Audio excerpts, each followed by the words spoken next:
In recent days, rising tensions in the Middle East have once again drawn global attention to the fragile security balance surrounding the eastern Mediterranean. Reports of missile strikes reaching the metropolitan area of Tel Aviv have triggered widespread concern among policymakers, security analysts, and international observers. According to open-source reporting and regional monitoring groups, multiple waves of missiles were launched from Iranian territory toward Israeli targets, resulting in explosions, structural damage, and emergency evacuations in several urban neighborhoods. Footage circulating online shows damaged buildings, shattered windows, and emergency responders moving quickly through debris-filled streets as residents are escorted to safer locations. For many civilians living in these areas, the sudden shockwaves and sirens were a reminder of how quickly regional tensions can escalate into direct military confrontation. The current situation cannot be fully understood without looking at the broader strategic context that has shaped relations between Iran and Israel for decades. Both states view each other as major security threats, though they rarely engage in direct conventional warfare. Instead, the rivalry has historically unfolded through indirect confrontation, intelligence operations, cyber activities, and regional proxy dynamics. However, in moments of heightened crisis, this shadow conflict occasionally shifts into more visible forms of military signaling. Missile capabilities have become one of the most important elements of that strategic signaling, especially for Iran, which has invested heavily in developing a diverse arsenal of long-range precision strike systems. Among the missile systems reportedly used in the recent attacks are medium-range ballistic missiles such as Shahab-3, Ghadr, and Ahmad. These missiles are estimated to have operational ranges between 1,300 and 1,800 kilometers, which allows them to reach nearly all of Israel when launched from Iranian territory. Over the past 2 decades, Iran's missile program has gradually evolved from relatively basic ballistic platforms into systems with improved accuracy, maneuverability, and payload capacity. Analysts often describe this development as part of a broader strategy designed to compensate for limitations in conventional air power, while also creating a deterrent capability capable of influencing regional military calculations. One notable element highlighted in recent assessments is the tactical method sometimes described as a salvo attack. In this approach, large numbers of missiles or projectiles are launched simultaneously from different directions or launch sites. The objective is not necessarily to ensure that every missile reaches its target, but rather to overwhelm defensive systems by saturating their interception capacity within a short period of time. Air defense networks typically rely on layered detection, tracking, and interception cycles. When dozens of projectiles appear in the same operational window, the system must prioritize which threats to intercept first, potentially creating gaps in coverage. Israel has long been known for maintaining one of the most advanced integrated air defense architectures in the world. Systems commonly referenced in public discussions include Iron Dome, which is designed to intercept short-range rockets, David's Sling, intended for medium-range threats, and Arrow 3, developed to intercept ballistic missiles at higher altitudes outside the atmosphere. These systems work together to form a layered defense network that integrates radar detection, command control, and interceptor launch platforms. However, even the most advanced systems face practical limitations, particularly when confronted with a sudden surge of incoming projectiles.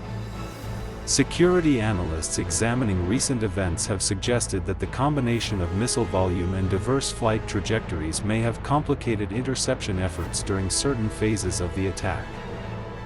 Explosions reported in urban areas indicate that at least some missiles or debris from intercepted projectiles reached ground level, causing structural damage to buildings and infrastructure. In several districts, emergency services were deployed to search damaged structures and assist residents whose homes have become unsafe due to blast effects. Thousands of cases of building damage have reportedly been recorded across affected areas over several days of intermittent attacks, forcing many families to temporarily relocate. Another dimension attracting attention is the reported appearance of new missile technologies within Iran's arsenal. Among these is the Fateh series, which has been described by Iranian officials as a hypersonic-capable missile platform.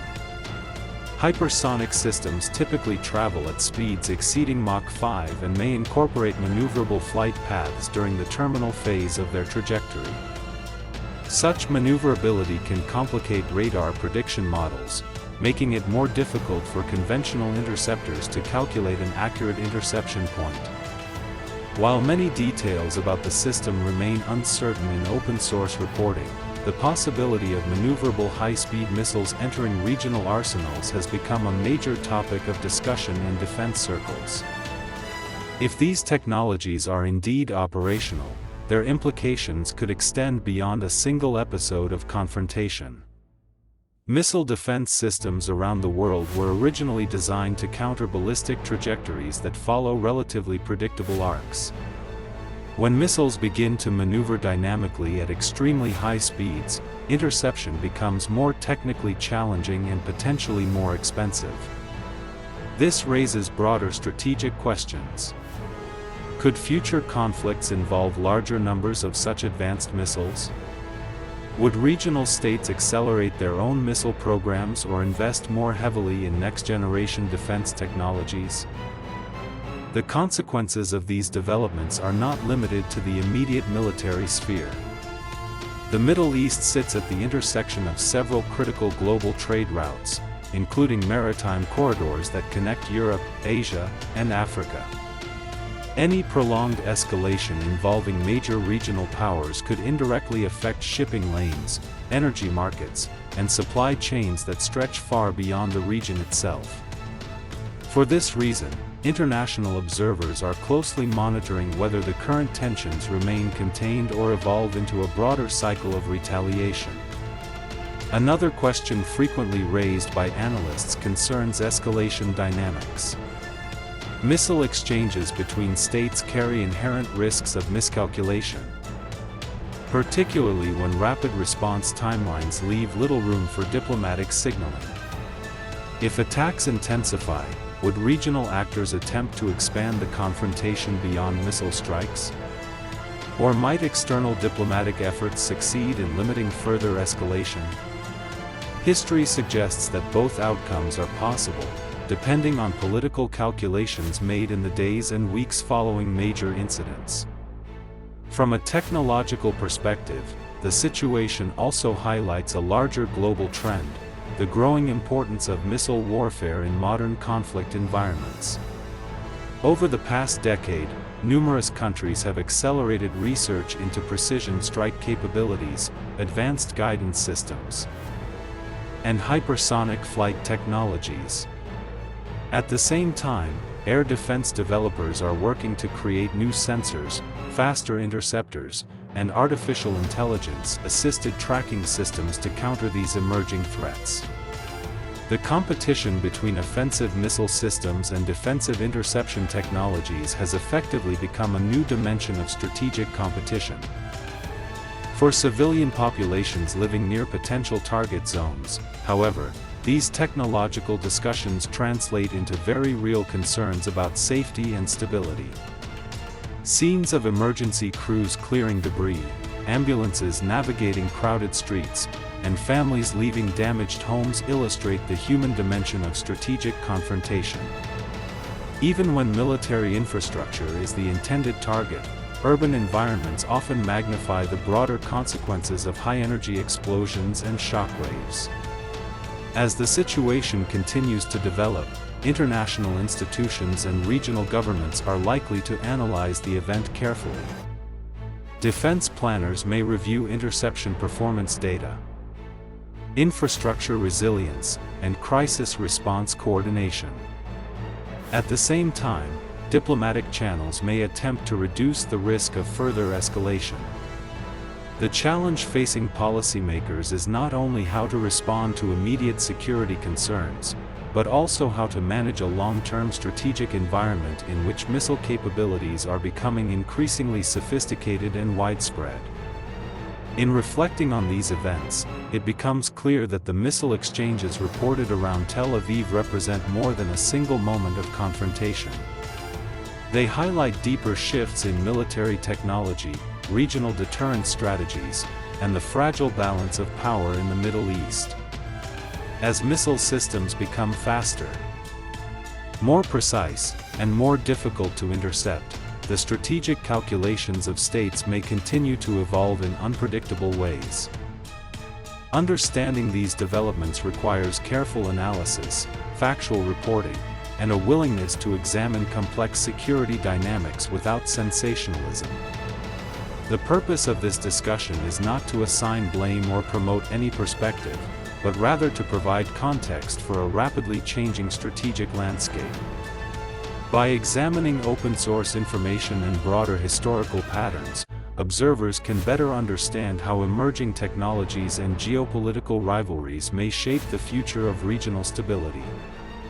Once again, it is important to emphasize that this video is intended solely for education, analysis, and informed discussion based on publicly available information.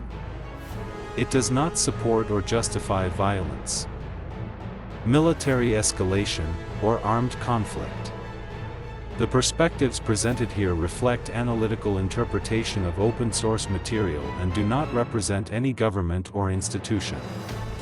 As global audiences continue to follow developments in the region, maintaining a balanced and fact-based understanding will remain essential for interpreting events that carry implications far beyond a single city or moment in time.